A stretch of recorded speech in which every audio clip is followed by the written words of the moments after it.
And welcome to the Aaron Katzman Show. I'm your host, Aaron Katzman. We speak about your life, your money, and your investments. And as always, we're coming to you from the spiritual and soon to be financial capital of the world, Jerusalem, Israel. If you like this content, please hit the like button below. And if you've not yet done so, please subscribe to both the YouTube channel and to the podcast. So usually it's like the beginning of the week, and the person who does my marketing is like, you have a video for me? You have a podcast for me? You got anything for me this week? And I'm like, yeah, I'll get you something quick. But today I'm like all over it. Why? Because I just had a really interesting phone conversation. I said, you know what? I'm going to turn this into content.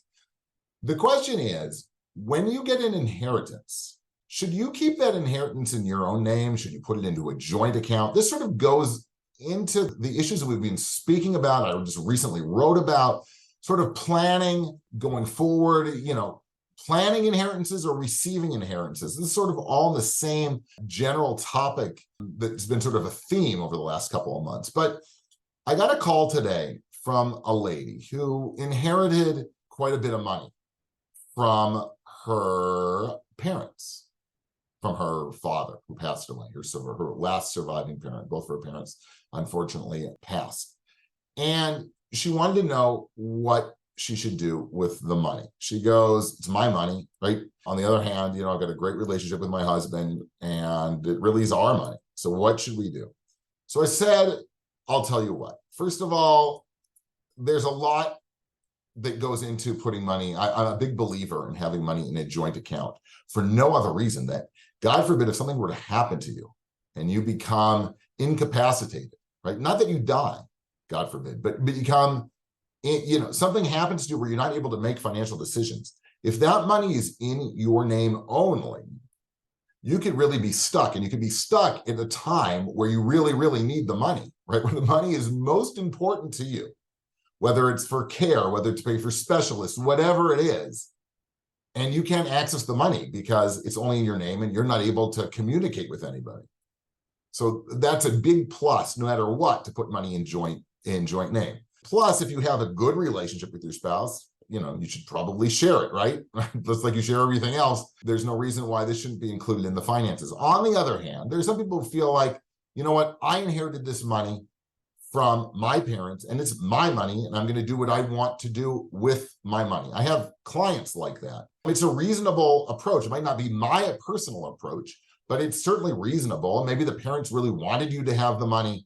And then maybe there's some other issues out there, like you don't 100% trust your spouse. And once they can't, and if you put it in joint name, right, that means they get their hands on the money as well, and they can do whatever they want with it. That's one issue. And issue number two, obviously, if things aren't going so well in your relationship, then it can be very, very complicated. And then you might very much want to put that money into joint name. That's also important. Something else I can tell you from experience, because I had this with another client who got a big inheritance and then they got divorced.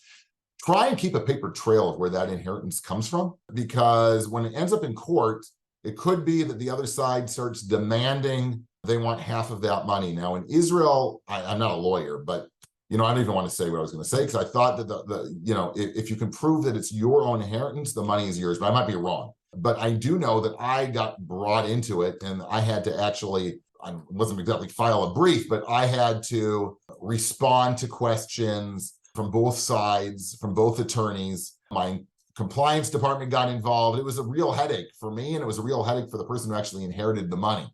At the end, to the best of my knowledge, he actually was able to keep the money because it was his that he inherited. So what I really advise in such a situation is maybe to speak to a financial advisor. You can speak to me, you can speak to somebody else. It's not, you know me enough to know that I'm not out here actually, for self-promotion, but to get a third party from a third view, let's say, an independent view from a professional who's actually been through it, is probably a smart thing to do. I would not go to my friends and ask them what they think of the matter, because, sometimes you get what you pay for and people don't have any experience.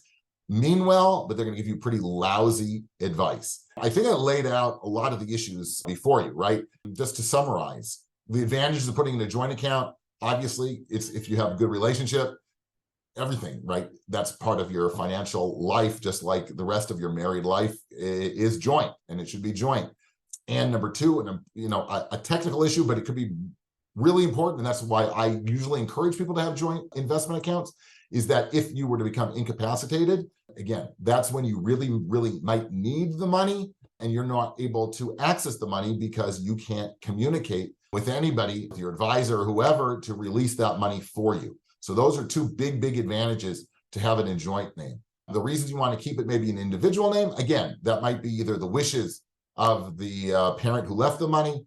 You might feel like this is just my money and I want to do whatever I want to do with it. Again, I don't subscribe to that view, but to each their own. And of course, unfortunately, if you're not in a great relationship, then you probably want to take precautions so that the money stays yours and nobody else can get their hands on the money. I'd be happy to speak to you. Anybody who's having this situation, I'd be happy to speak to you in more depth, because it really is an involved situation. You have to really sort of get into the guts and understand each person's specific situation. This is not something that you Google search and you look at the first 2 answers on Google and that's how you make a decision. You really have to get to the heart of the issue, and that's why I recommend speaking to a professional. It doesn't have to be me, but somebody who has experience with these types of issues, I strongly recommend. Again, praying for the safety of our soldiers, praying for the return of those who were taken captive, praying for a speedy recovery of soldiers and citizens who were injured or have been injured, either in the grotesque Hamas terror attack of October the 7th, or the soldiers who had been fighting the fight to rid the world of evil. Hang in there. May we all be successful, and pray for the state of Israel. Thanks so much for tuning in. We'll speak to you soon.